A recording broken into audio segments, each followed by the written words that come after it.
Okay, so here we are. Okay, excellent. So hello everyone, and welcome to the webinar on graduate entry medicine.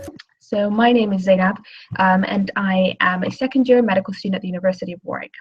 So this is my first ever webinar.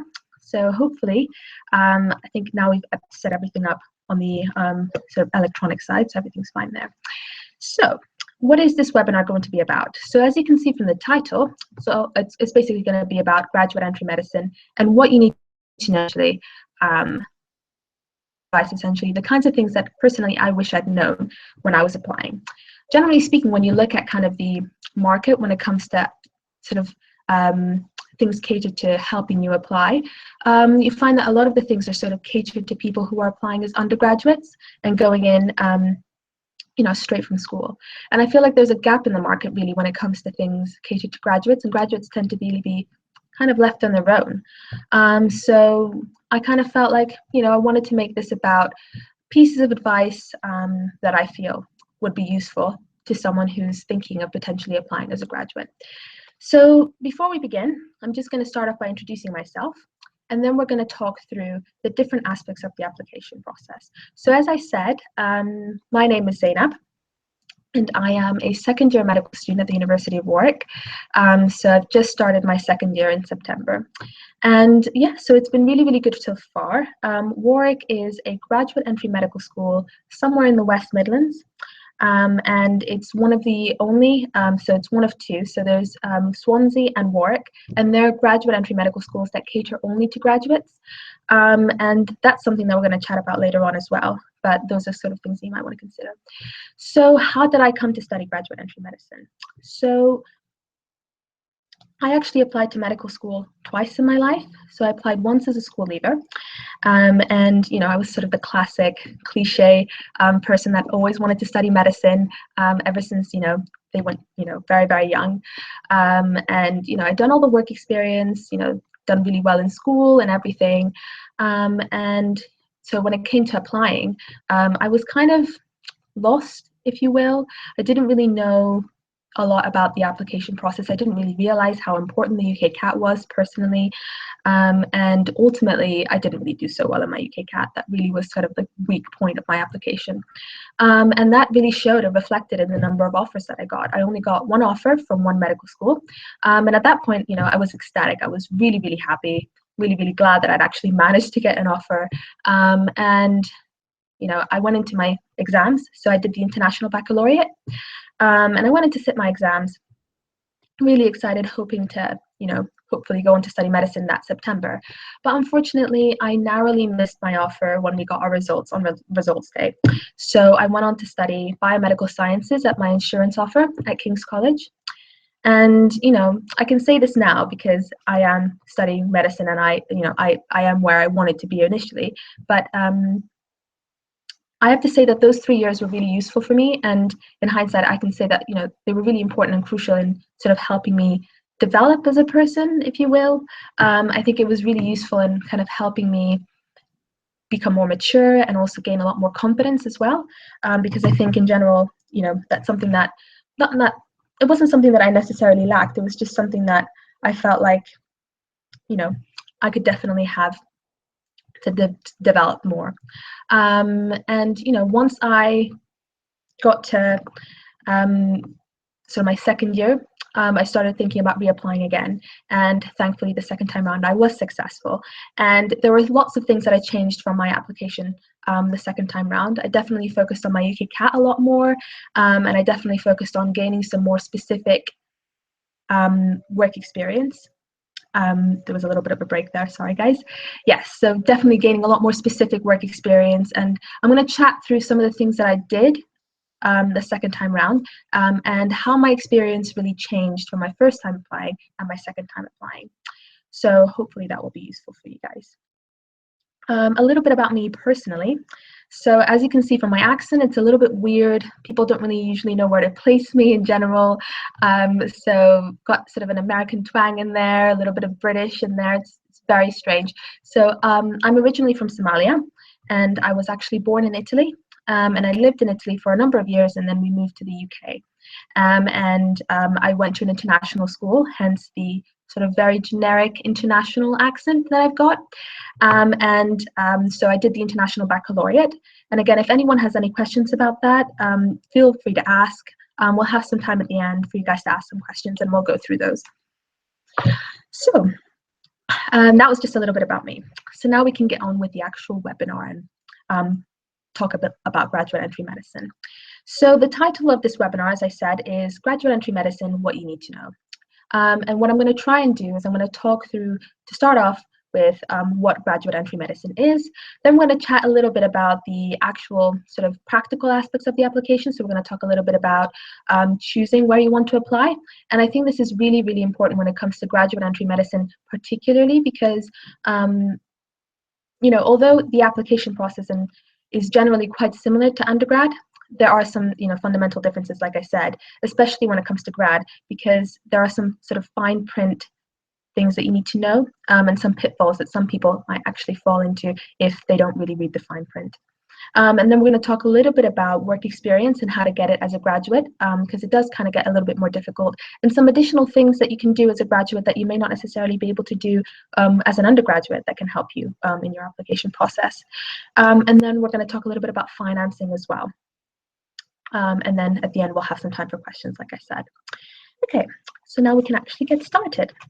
So what is graduate entry medicine? I think this was a question that I had really, because it wasn't really something I'd considered really before I was in a position where I had to start considering graduate entry medicine.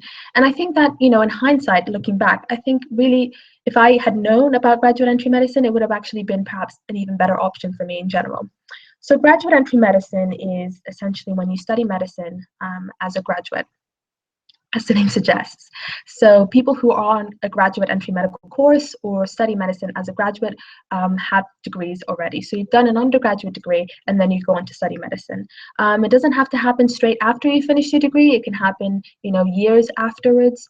In fact, there's no age limit when it comes to graduate entry medicine.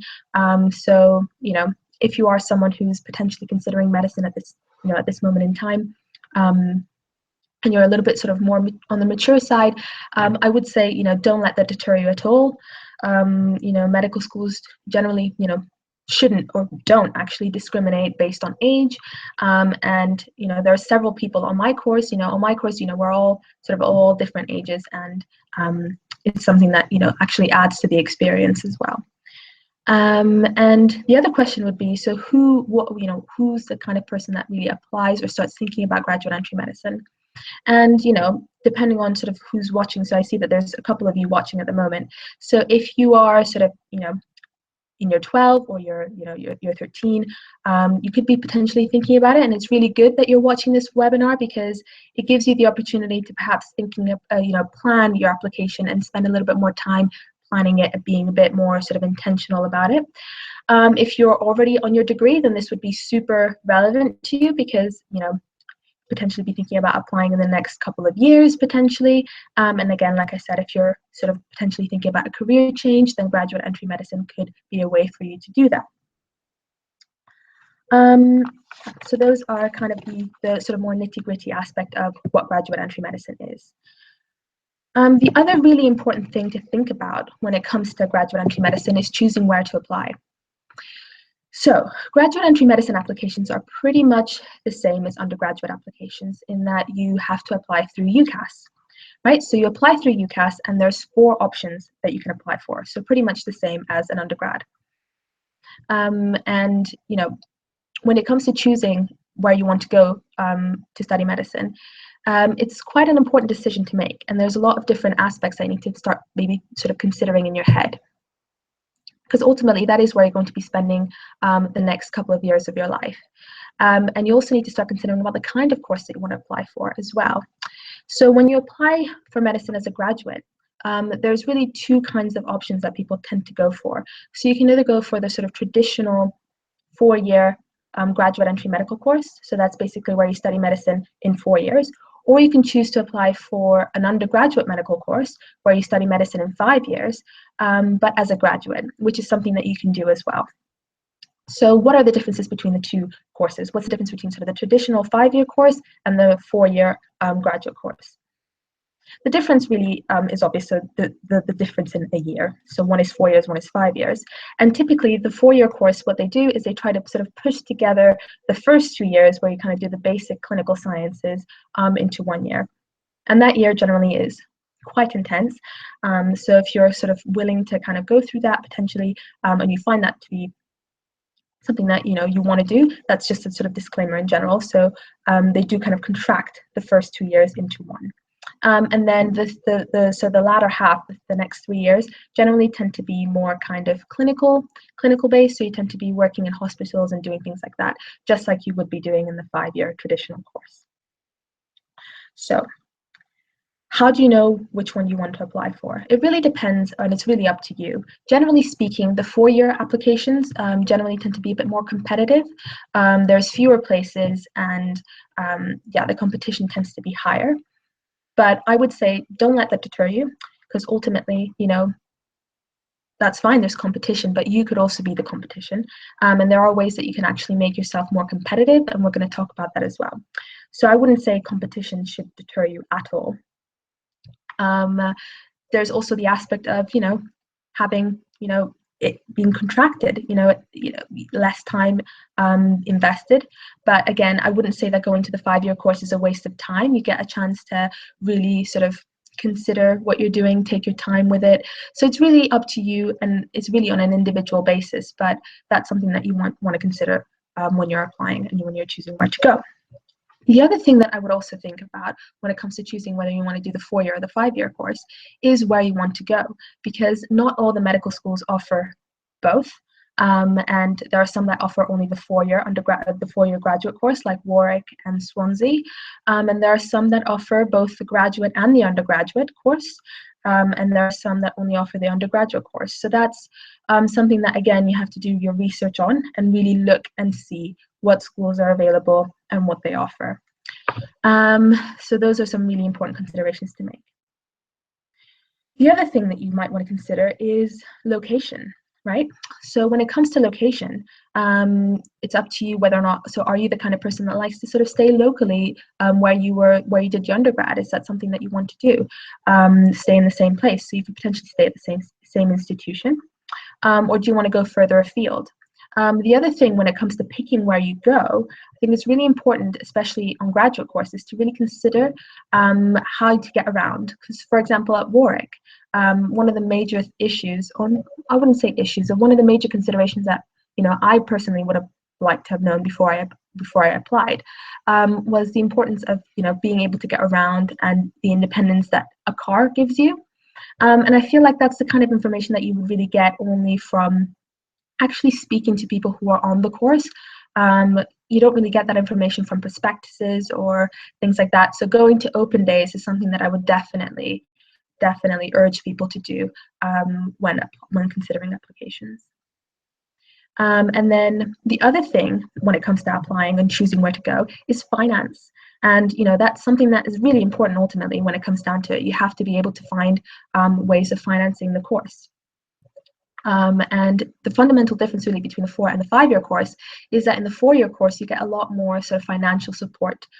So for instance, you get the student loan support throughout the 4 years in the 4-year course. You get more sort of support in comparison to the 5-year course where you have to self-fund the years.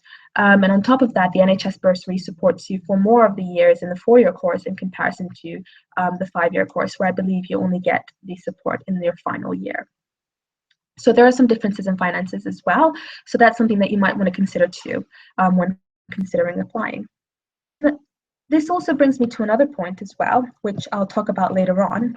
But when you're thinking about applying, if you're going, if you finished your undergraduate degree and you're thinking about financing your postgrad degree or your graduate medicine degree, you might want to think about timescales as well. So this is something that I was discussing with some of my friends before doing this webinar. We were talking about, it would have actually potentially even been easier in general if you had the opportunity to work for a couple of years, perhaps even before applying.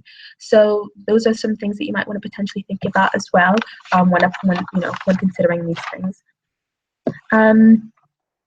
So earning some money before applying could be something that could help you sort of feel more comfortable as you're doing your degree, because ultimately, studying medicine is expensive. And although you do get the financial support from student loans company, and then you also get your support from the NHS bursary, it is quite expensive. So finding the time to work perhaps beforehand, maybe working, as a HCA, so that's a healthcare assistant, and clinical work experience as well on top of that. So that's something that potentially could help you out. So that's one thing that you could potentially do. The other thing that is quite important and really relevant when it comes to graduate entry medicine is, what kind of undergraduate degree did you do beforehand? So the typical sort of divide is scientist and non-scientist, right? So people who've done a non-science degree, I would say, don't feel like you can't apply to study medicine, because there's plenty of courses that cater to or allow people who don't have a science background to come and study on them. Warwick is one of them. So there's people on my course who don't have a science degree who are, doing absolutely fine. So I would say, you don't feel like you can't, make it, or you'll struggle or anything like that, because, if you do manage to get a place on to study medicine, that's on your merits, and I'm sure absolutely you'll be absolutely fine. So the real distinction really here is that there are some medical schools that don't allow non-scientists or people with a non-science degree to apply, and that's really the fundamental thing that you need to realize and do your research on, because it would be terrible really to make the mistake of applying to one and not realizing that actually you'll just be rejected immediately. So that's something to consider as well. And then there's another fine print thing that I didn't realize when I was applying, was that the definition of what a non-science degree is varies depending on the institution. So for example, if you go to one medical school, they might consider psychology as a non-science degree. And then there's other medical schools that might consider it as a science degree. So it really depends on where you go. And that's a fundamental thing that you need to consider as well. And that's one point. So I hope that from that section, what you kind of get from it is it's really important to consider lots of different aspects when it comes to applying. You need to think about location, you need to think about financing, you need to think about sort of whether it caters to a science or non-science degree. You also need to consider sort of whether you want to go for the 4-year course or the 5-year course. My experience of choosing and applying, I knew that the 4-year course was more competitive than the 5-year course. So I wanted to give myself the best chance when it came to applying. So I applied to a mixture of 4-year and 5-year courses. So I applied to 2 and 2. Again, that's something that people may not necessarily realize that they can do. So that's something that you can do. You can apply to a mix of the two. So I ultimately, ended up going for the mix. So those are things that you might potentially start thinking about after you finish this webinar. So once you've narrowed it down to your 4 choices, you're now ready to apply, right? So what goes into an application? There's lots of different aspects to the application. You obviously have to get work experience, you have to write up your personal statement, and you have to sit those exams. And you know what I'm talking about, the UKCAT and the GAMSAT. I'm going to talk a little bit about those later on. But so those are sort of the aspects that you need to work on your application. Those are the fundamental aspects: your personal statement, your work experience, and those entrance exams. So I'm going to talk a little bit about work experience and how to go about getting it, and my experience about getting work experience the first time round and the second time round, because it was different. So work experience is really, really important because, as you know, work experience obviously gives you an opportunity to understand the medical profession. It gives you an idea of what you're getting into, giving you a realistic insight is what they essentially talk about. And it's really fundamental, and it kind of helps ground you and give you sort of that edge in the interview, and also obviously is the main focus of your personal statement essentially. And work experience is really notoriously quite difficult to get, right? Even for people who come from medical backgrounds. So personally, I don't come from a medical background. No one in my family is in healthcare. My parents have nothing to do with medicine, essentially. I don't really have that many personal connections to medicine, but I would say, really try your best to ask just about anyone and everyone that you know, and it really is just about trying to find even the most tenuous link, anyone, and you'll be surprised how many people are actually willing and want to help you out. So for example, I remember when I was applying as an undergraduate, I ended up getting work experience from, I think it was my younger brother's football coach, who was a consultant neurologist in one of the hospitals near where we lived. So that's incredibly random link. It's not something that would necessarily pop into your mind like, oh, let me ask that football coach. No, it's just something that you do when you just keep asking, make it a habit, ask around. And one thing that I found was really different when applying to medicine as an undergraduate.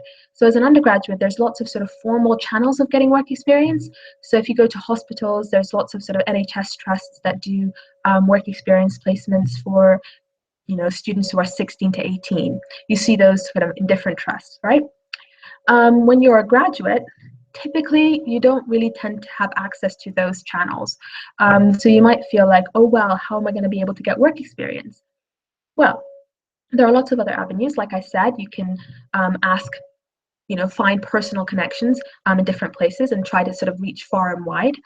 But then the other option that you can do, and something that I found useful, is actually going online. So look on sort of NHS website pages and actually emailing the consultants themselves. That's something that, I actually got 2 work experience placements doing that personally. So personally contacting them and actually being proactive and arranging work experience that way actually goes a long way.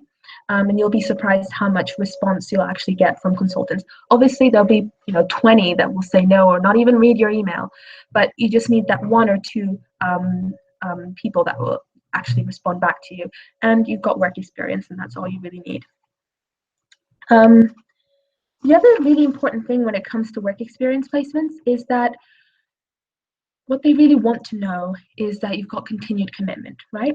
So it's not just doing that one-off work experience placement in a hospital for a day or going to, shadow EP for a week. Other things that they might want to look for as well are, volunteering placements or continued working in one particular location. So for instance, a lot of people, especially when they apply as graduates, tend to have the opportunity to actually work in places like care homes, right? To work as healthcare assistants. And that's a unique opportunity that you have if you're applying to study graduate entry medicine, is you've got the gift of time. And this is something that I'll come back to again and again, is the gift of time, right? So you've got time on your hands, you've got time to really make use of this opportunity that you've got. You've got the chance to really, choose what you do with that time, essentially. And, apply for, a sort of more kind of medical type work placement. So yeah, care homes are really good. Healthcare assistantships are really good as well. So things like that really give you an insight into the medical profession. But on top of that, also you get to earn some money as well, and you can save that to help you finance your degree later on. So it's kind of like a double whammy, really, to kind of help you on your way. Another thing that I found really sort of interesting when it came to work experience, and this is a question that I had myself, was because I'd applied twice, so I'd applied once as an undergrad and once as a graduate, one of the questions that I kind of had swirling in my mind was, does my work experience count? Does it still count? So I'd done a lot of work experience as an undergraduate, and I'd done some as a graduate as well. But, does my work experience as an undergraduate still count? And that's something that I had. And I was speaking to another, I think it was a medical student, who was working on one of the wards that I was shadowing one of the doctors on. And, what they were basically talking about was that, work experience doesn't necessarily have a sell-by date. It doesn't have an expiry date. It is still experience, and you can still use that when it comes to interviews and also maybe even reference it in your personal statement. But if you don't get any new work experience or you don't get any sort of additional experiences, it shows a lack of continued commitment. So it's important to show that you're still committed to study medicine. And that's why it's so important to get that additional work experience, or at least to attempt to do that, essentially. It is fundamental, but obviously it's not like you can't use those experiences to kind of supplement what you say in an interview, or potentially supplement what you say in your personal statement. But it is important to keep going and keep trying to get more and more work experience. So that's one thing that's really important. The next thing that I wanted to talk about, so we've talked about work experience, and I hope that was helpful. I hope that you kind of have an idea now, some additional sort of things that you could do to potentially get some more work experience. The Medic Mentor website now has, believe they're either just launched it or are going to be launching it soon, where we're going to have sort of a directory of all the work experience placements sort of labeled by trust and the different places of the contacts that you can actually reach. So I definitely go on there for sure to see if you can find a work experience placement near you, because that definitely makes it a lot easier. So the next thing that I wanted to talk about was sort of what other things you could potentially do for your personal statement, right? So you're going to talk about your work experience placement, but then you also have to talk about extracurriculars, right? So it's really important, I think, if you're sort of applying as a graduate, to really use that time when you're at uni to your advantage, right? So you've got these 3 years. What are you going to do with those 3 years? I was in that position when I sort of started at King's. I was kind of like, okay, well, I could, just kind of bumble along, pass, and hopefully try to reapply again. Or I could really try and sort of dive and really, use this opportunity to really get stuck in and enjoy this experience. And that's what I chose to do. So I joined a lot of societies. I joined Links, which is sort of a first aid society, and I joined the SSLC. So the SSLC is kind of like a student council type thing that they have at universities. And I really tried to get stuck in and really use that opportunity to grow as an individual. And it actually ended up serving me really well, because I got a lot of experience of being in a position of responsibility, and I got the chance to build on my confidence and really put that into my personal statement and use those examples in interviews as well. So even if you might think, oh, well, this isn't relevant, experiences build on experiences, and that really definitely does help. So I would definitely say one major piece of advice if you're going into your undergrad now is to really try and get stuck in and really use that opportunity to, make new connections and, try new things and really get stuck in is definitely one thing that's really, really important. So I think we've reached about halfway now. I hope you're finding this useful. I definitely say more than taking everything to the letter, because everyone's experience is different. I definitely say this is more of an opportunity for you to consider the kinds of things that you could potentially be doing. I'm hoping to kind of give you some ideas that could inform you when you're applying, because I certainly didn't know a lot of these things when I was first starting at King's, and I hope that this kind of helps someone out there. Okay, so now we're going to talk a little bit about the personal statement, right? So the personal statement is kind of important, but sometimes you might not even realize how important or actually unimportant it is.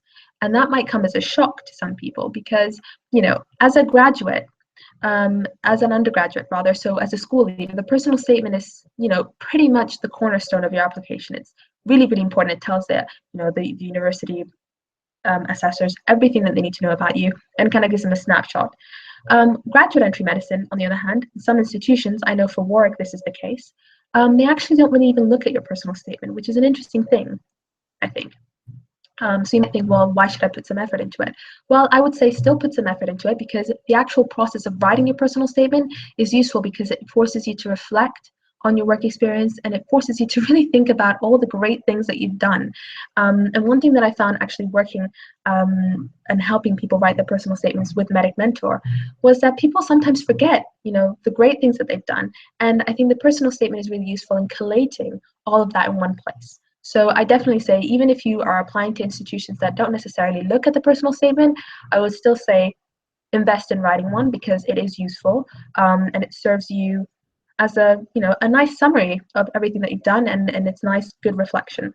So I definitely say it's worth doing.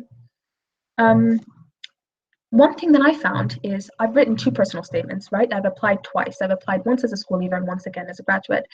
And if I look at the 2, I definitely see big differences between them. One is a lot more sort of mature, more considered, and more well-written than the first. And I think that there were a number of reasons why there were such big differences between the 2. I think the first one is, as you grow older, maybe you get, through, by having a lot more experiences and, my time at university, I think it just showed through in my application. But then on top of that, I think I reflected a lot more on my work experience. And one thing that I made sort of as a difference between the first and the second one is, in my second time round, I really tried to jot down a lot more as I went along. As I went along in the year, just kind of keeping a diary almost of the different experiences that I've kind of taken part into. So, if I, went on to shadow a GP, for instance, at the end of the day, maybe just jotting down a few words of the things that you saw, or the sort of most fundamental things that you gain. Because I think one of the things that makes a difference when it comes to reflecting on work experience is you can sometimes say, well, I saw this and this made me feel this, and I think this is good because. But I think what makes it excellent is if you put in specific detail. And that's something that I tell people, is that if you put in a specific detail, then it really makes it jump out of the page. It makes it more vivid, and it makes the person reading it really believe you, and makes them really believe that you've actually been there and experienced that. So I definitely say keeping notes really makes a difference between a good personal statement and an even better personal statement.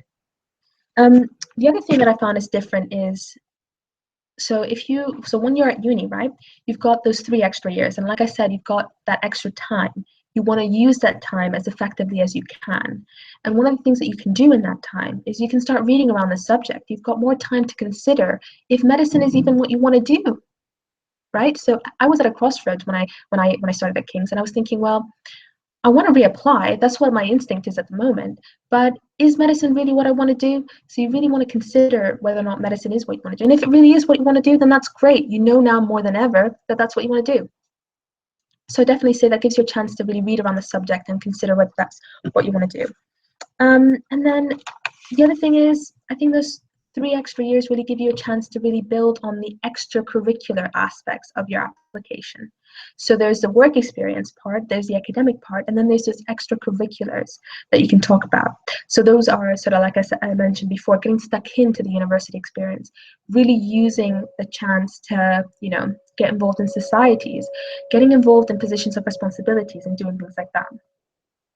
Another thing that I found quite useful is applying for prizes. Just apply for things that you find. That's something that I never really even considered possible, or something that I even considered doing at all, to be honest. But something that looked really good on my personal statement. So for instance, I think I was in my second year of my undergrad, and I was doing a module in endocrinology and diabetes, and that was something that I was super, super interested in, and I still am. But so I never really sort of thought about it, but one of my lecturers mentioned something about a Society of Endocrinology prize, essay prize thing, and I was like, oh, that looks interesting. So I just made a note of it, in my notebook afterwards, and then I just had a look online, and I thought, well, why not? What's the worst that could happen? I mean, I could not get anything from it, or I could potentially win something from it. So I went on and I wrote an essay. It was, I think, about 700 words or something, about a topic that I really enjoyed. It was about sort of the effect of sleep deprivation on weight gain and things like that. And I thought that was really interesting, and I was talking about sort of neurohormones in the brain and stuff. And I ended up getting a runner-up prize from it, getting, a certificate from it as well, and something to talk about in my personal statement. And interestingly enough, that actually came up in one of my interviews as well. And we'll talk about interviews later on, but it gives you a talking point. It gives you something to really kind of talk about, and it looks really impressive, and it's something that you may not realize that is within your reach. So I definitely say have faith in yourself and really just strive for more, and really just go for it, because you'll be surprised what you get from it. Another thing that, again, I'm going to come back to that theme again of using your time effectively.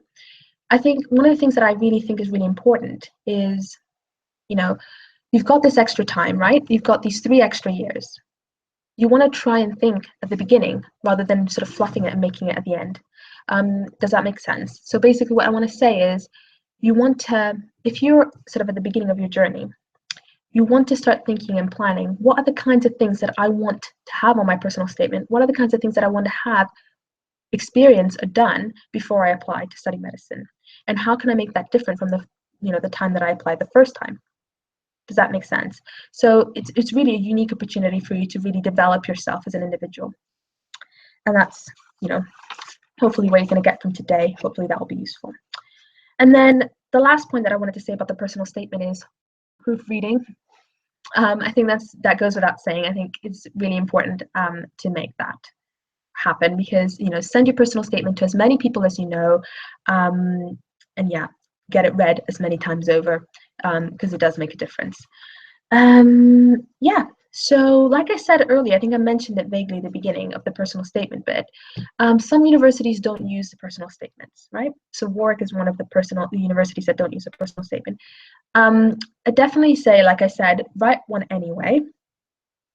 Right, you don't want to be the person that doesn't write it, and then that in itself looks bad. I'd also say definitely look into how your application is going to be assessed by different unis.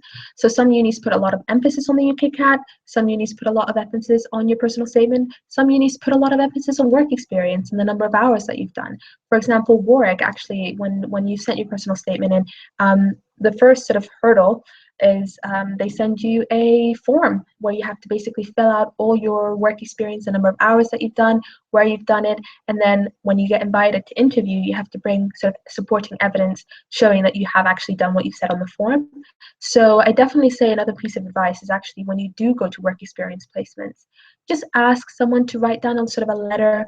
Doesn't even have to be a reference necessarily. Ideally, preferably, it would be nice if it was a reference, but just sort of detailing and saying the duration of your work experience, or the work placement that you've done, just kind of as a piece of evidence and a memoir to keep for yourself, because it definitely comes in handy, because some unis like Warwick definitely do ask for evidence at interview to support what you're saying in your personal statement. So that brings me on to another section, which is your entrance exams, so the UKCAT and the GAMSAT. So this is the aspect of the application that I think kind of gives a lot of people anxiety. And I think that gave me a lot of anxiety when I was applying, definitely does. And I think in general, when it comes to entrance exams, I think there's a myth that kind of floated around, especially when I was applying, and I think it's still floating around and must be, that you can't prepare for these exams, that being good at the UKCAT is innate and all of these different things. And when I was applying the first time around, I believed that. And it really sort of bled into everything that I did with regards to the UKCAT. So I didn't really put that much effort into it. I thought, well, this is as good as it's going to get. It's not going to get much better than this. Let's hope that the exam is, easy on the day. And ultimately, I got the result. The result that I got reflected the amount of effort that I put in, and I didn't do so well. And like I said earlier, I think that was one of the weaker aspects of my application. But then when I was applying the second time round, I thought, well, actually, let's try and see if I can do something about it. And I sought help. I, invested in some books and, some courses as well. And I definitely say, there are different things online. There's lots of things on the market when it comes to UKCAT prep, because that's, a thing to do. I definitely say be mindful of what you're getting for your money. So shop around, have a look at the different things that are available to you. But I definitely say invest in full-length practice tests. So there's like 3, I think, full-length UKCAT practice tests on the UKCAT website itself. But actually having a chance to sit a full-length practice test, it makes a difference, because it gives you the chance to actually experience going through the motions, and actually gives you an idea of the kind of score that you get at the end as well. And it also gives you an idea of how you can improve as well, what areas you need to improve on. So the UKCAT, just a quick recap in case you're not aware of what the UKCAT is. So the UKCAT is an entrance exam that's used by a lot of universities across the UK for medicine. And it's both for grad and undergrad. That's another thing that you need to basically make a note of, is what entrance exam the course that you're applying for requires. That's quite an important thing to look at, because some of them don't even require any. Some of them require the UKCAT, some of them will require the GAMSAT. So the UKCAT typically lasts about 2 hours, and it's 5 different sections, and it's multiple choice on a computer essentially. And then the other one is the GAMSAT. So I personally don't have any experience with the GAMSAT. I purposefully applied only to UKCAT unis, and that's, again, a strategy that you might want to adopt as well. But personally, I mean, it's really up to you and where you apply. That's sort of how it ended up for me. But the GAMSAT is considerably longer than the UKCAT. The GAMSAT typically lasts about 6 hours. And the GAMSAT is it's actually a graduate entry medical school application thing that it's only for graduates, graduate medical schools, and it's actually come from Australia, which is interesting, but they've adopted it here in the UK. And like I said, it's 6 hours long. And there's different sections. So some sections are on basic science, some sections are on problem solving, and you basically sort of spend 6 hours and sort of write up the exam essentially.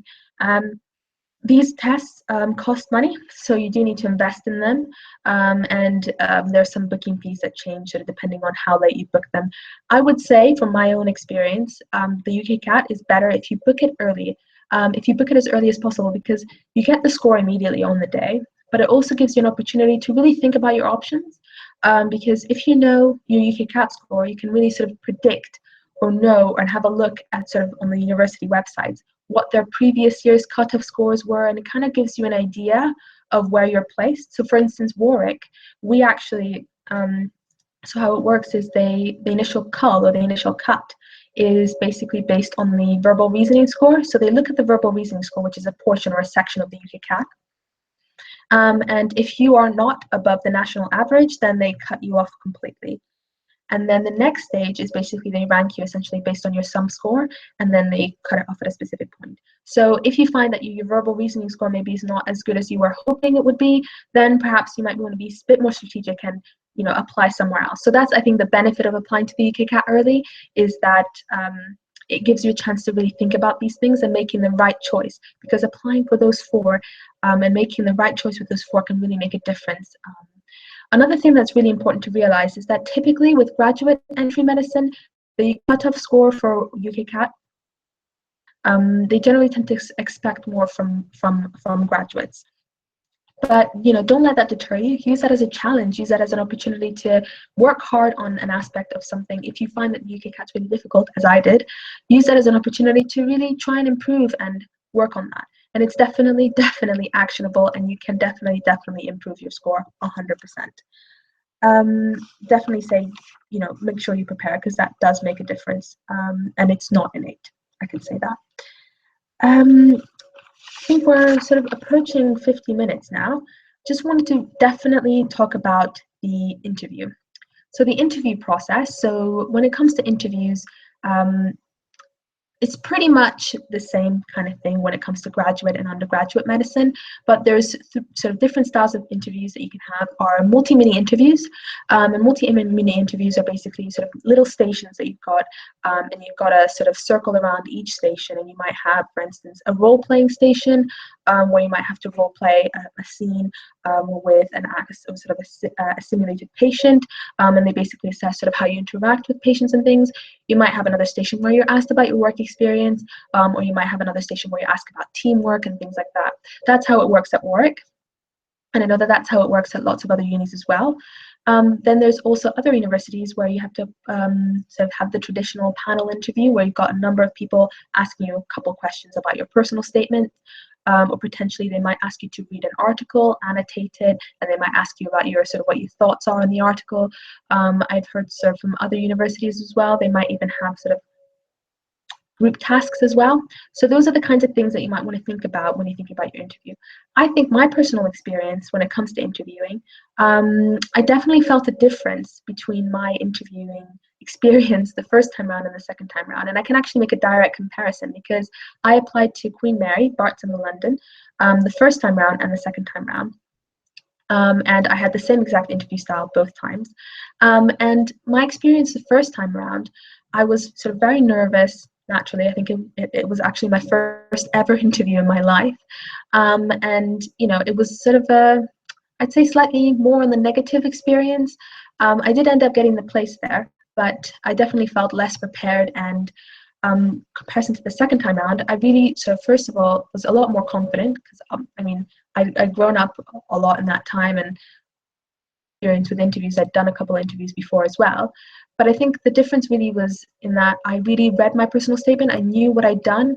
I knew my understanding of why I wanted to do medicine was more clear. It was more sort of, I understood it more, if you kind of get what I mean. So I think understanding yourself is actually quite important when it comes to interviews, because it can be really difficult to verbalize why you want to study medicine. I actually think that's a really, really difficult question to answer, because you just know sometimes that you want to do something, but you not necessarily be able to kind of vocalize it. So I think over the years, it kind of helped me think about that and really consider that and reflect on that more. So I definitely think that makes a difference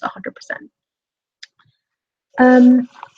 So I definitely say, as a general concept and my general experience, and what I kind of want to send to you guys, is that applying to medicine as a graduate, if you're thinking about doing it, I definitely say go for it. Although people often talk about graduate entry medicine as being super competitive, I mean, it is competitive, but that doesn't mean that it's impossible. And I definitely say that if you work on your application and you work on aspects of your application that you feel like you are weak on, so for instance, for me, it was the UK CAT, you might find, you can actually make a change and make a massive improvement. I definitely say that, medicine is obviously a long career. And, if you don't manage to get into medicine the first time round or the second time round or even the third time round, if it's what you really, really want to do, I definitely would say, keep working on yourself and keep working on the aspects of the application that you feel you're weaker on, and don't be afraid to ask for help, because I think that's really what made the difference for me. Is that the second time around I was less afraid to ask people to help me out. What was your experience like? How did you find this? Or do you have any tips? Like, asking people for advice. People are more than willing to tell you, what they found useful, what they didn't find useful. It's really about sharing and helping each other out when it comes to these things. So I definitely would say, don't be afraid to ask for help. Is definitely the take-home point. So I definitely say that's pretty much what we've got on for today. So if you guys have any questions, like I said, there's a question and answer section. I think it might be on the right side of your screen or the left side of your screen. Minutes to see if you guys have any questions for me. I'm just going to check now to see if anyone's got any questions.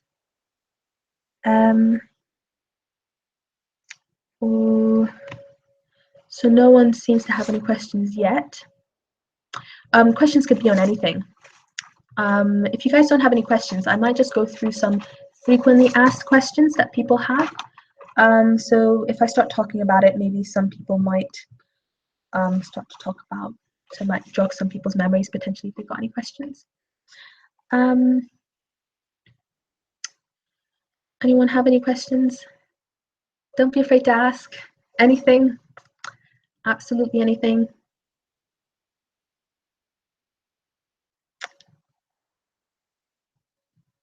I hope this was useful for you guys. This is the first webinar I've ever done.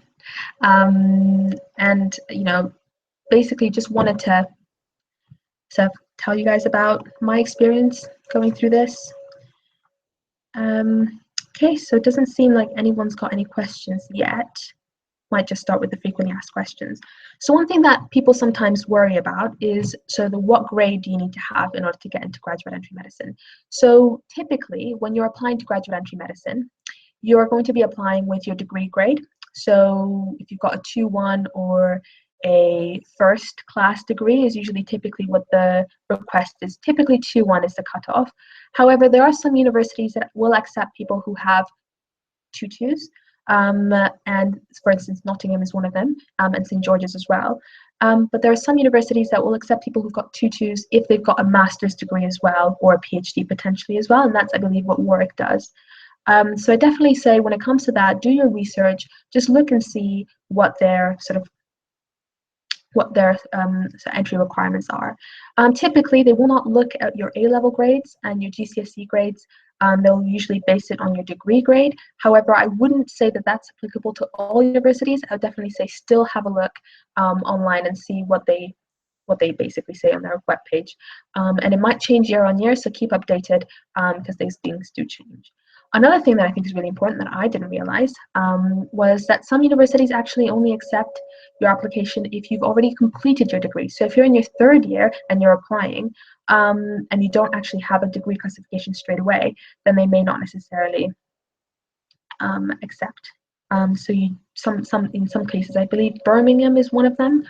Don't quote me on that, but there are some places where you essentially need to actually have completed the degree before you apply. So that's one frequently asked question that I had, and a couple other people had as well. So I don't see that there's any other questions. So I hope that was useful for you guys. And that completes the webinar.